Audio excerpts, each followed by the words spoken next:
Good morning vlog. I just came back from an extended stay at my parents' house. I decided to stay an extra day just to hang out with my family because I haven't seen them in a while. And I was supposed to come back yesterday. However, it started storming last night and we decided that maybe it wasn't such a good idea to go driving in a ton of snow. So I decided to stay an extra night, and the best part about that is that I got to play in the snow, which was super exciting. What are you doing? The best part about that is that Saskia wasn't here to bother me.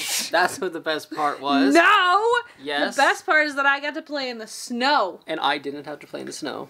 Corrado is so anti-everything fun. I don't understand you. I'm not anti-fun. I'm wearing the same thing 2 days in a row. That's a lot of fun. You're jealous. Weirdo. Anyway, so this morning was super exciting because it's the most snow we've had since 2 years ago, because last year we barely got any snow at all. And I spent about 4 hours running around in it and building snowmen and sledding down hills with my sister, and it was glorious. I also just wanted to share with you that my siblings are the cutest people ever. My parents decided to do gifts on Sinterklaas, which was December 5th, and it's the Dutch Christmas. But my brother and sister and I handed out gifts on Christmas morning. So for my sister, I got this sweater that I'm wearing right now. And I don't know how well you can see it, but it's super cute and it fits really well. So she did an amazing job. And my brother went to Cuba this year and he got me this adorable bathing suit cover. It's like the cutest thing ever and totally unexpected. I never thought my brother would buy me anything that even remotely looked like a dress. So that is awesome. And he also got me this. So I'm just gonna put this right here.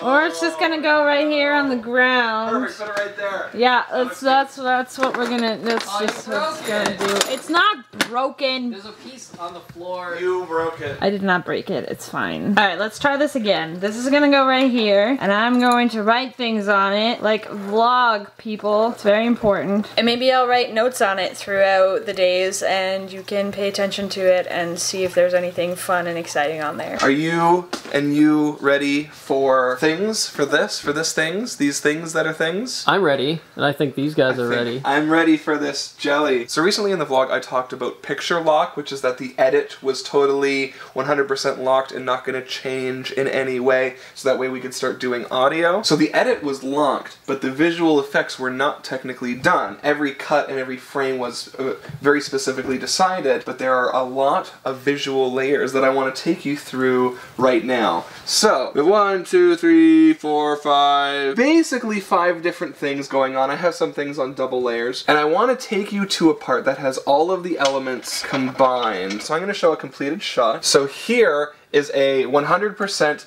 completed shot. Everything about this shot is done visually. So we have the original video layer of Craig and I with our plasticky swords. So here's with the sabers. Here's what happens when you turn the sabers off. That was actually on set. It's casting a real blue glow on me, a real red glow on Craig, and then we rotoscope it. I'll turn that back off for a second, and anytime our sabers connect and hit each other, there's like a flare that kind of lights up the shot, which really makes it seem a lot more dynamic. So look at it without the flare. They just kind of hit and dance around, and it's not really as exciting. Like it still looks great, but when you put these flares on, look at that. That's cool. Yeah. Yeah, that's great. So the flares actually move with the momentum of who's hitting, and they get bigger or smaller kind of depending on, I guess, kind of the angle and the momentum. And I was just kind of drawing those by hand, and then I watch it over and over and over, and I see how I feel. So this one, it's like, it hits really hard, and it's a big flare, and then it kind of like gets smaller, stuff like that, and then when it all comes together, it looks like this. And that is the completed shot. It's magic.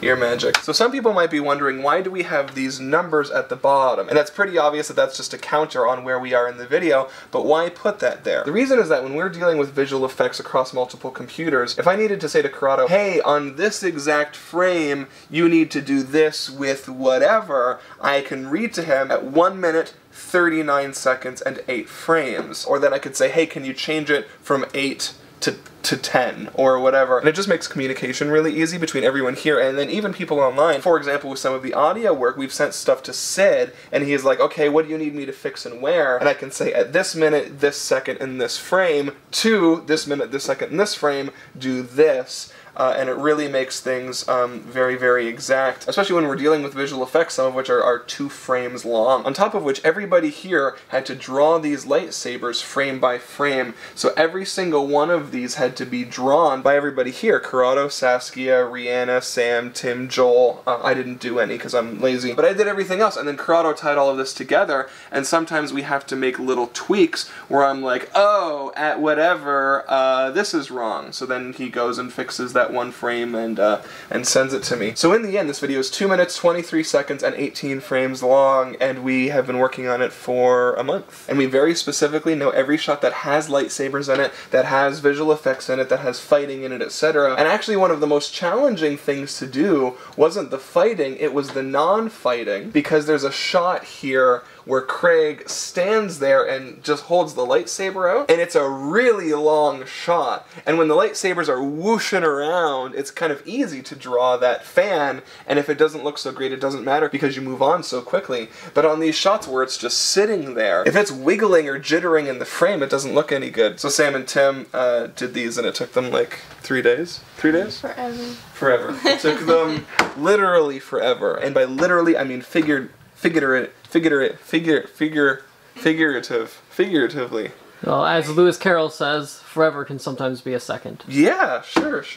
And then I'm going to show you guys one more thing. We have the force in this video where I force catch a lightsaber, and the lightsaber ignites on camera, which is really, really exciting for us. I think it looks really cool, and it's like how when it plays back, it looks.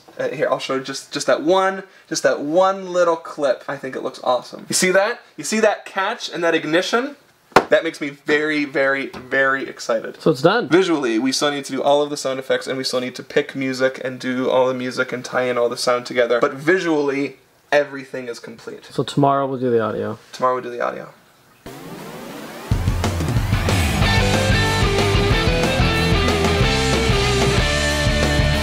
Daily vlogs, I want them in my subscription box. I wonder who might drop by, even though sometimes it's Canada outside. So don't go away, we're here every day. It's not ApprenticeEh, it's ApprenticeEh. Hey, hey, hey.